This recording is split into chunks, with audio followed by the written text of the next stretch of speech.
The Quarang at the north end of the island is also a place of pinnacles, but like those of Store, they're as crumbly as rock cake and not for climbing.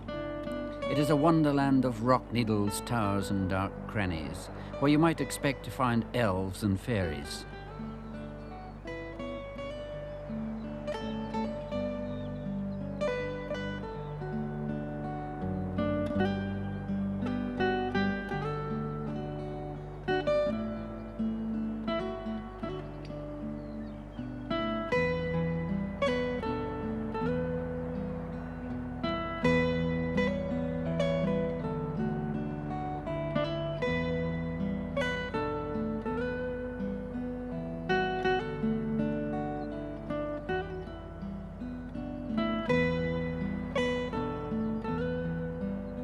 No, it's not a potting green.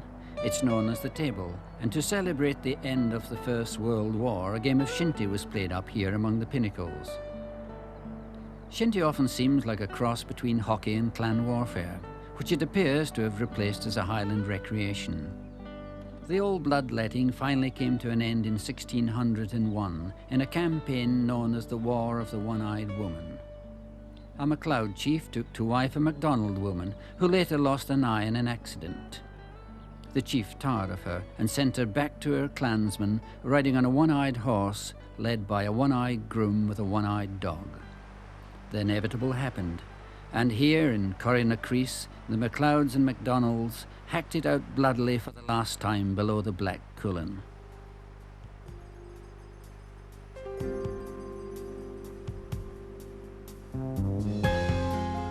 Up on the main Culin Ridge, you can see why people like to talk of the magic of Skye. There's surely something mystical about this island. It is everything, especially on a day such as this.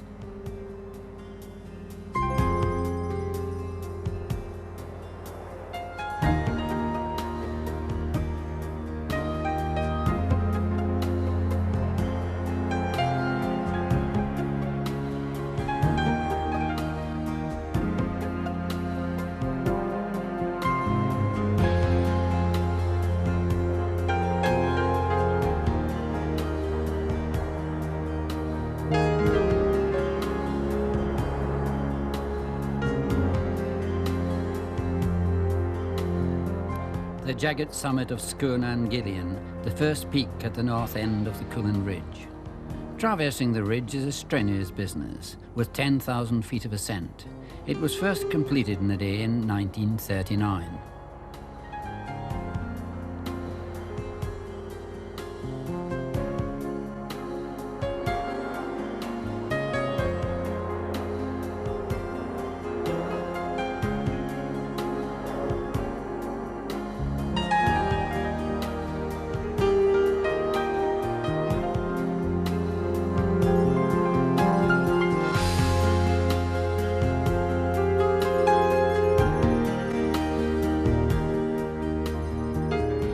Bastia, a narrow section of the ridge with long drops on each side, a bit like walking a rocky tightrope.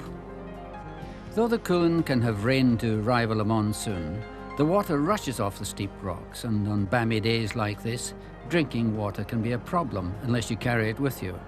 The nearest pool or trickle could be 1,000 feet below.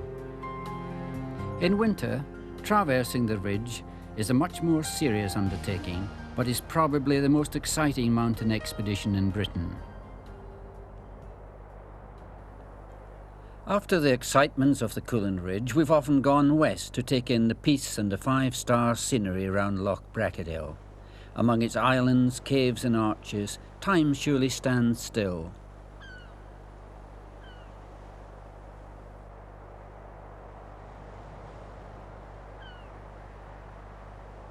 Neist Point in MacLeod country is the most westerly headland on Skye, usually a wild and windy place with Atlantic storms sweeping in over the Outer Hebrides and the Minch, lifting the salt spray in clouds so that you can feel it and taste it standing on the cliff tops.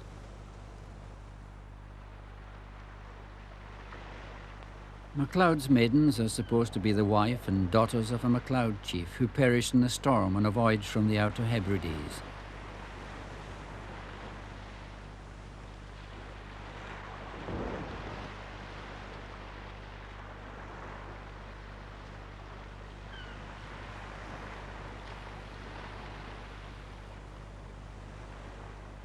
Down there, the coral sands of Danveen.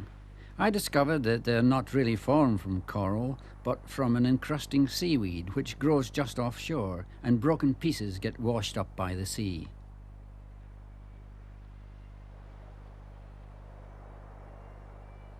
This is a busy day for a Skye beach.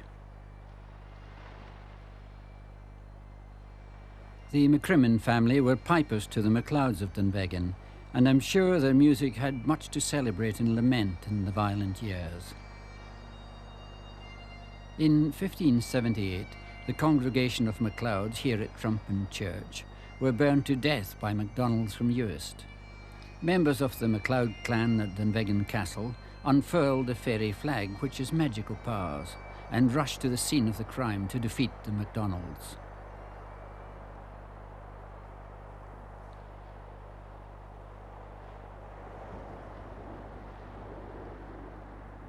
On this island on Loch Danveen are these pristine walls of black houses, the occupants long since exiled to the New World from their island paradise.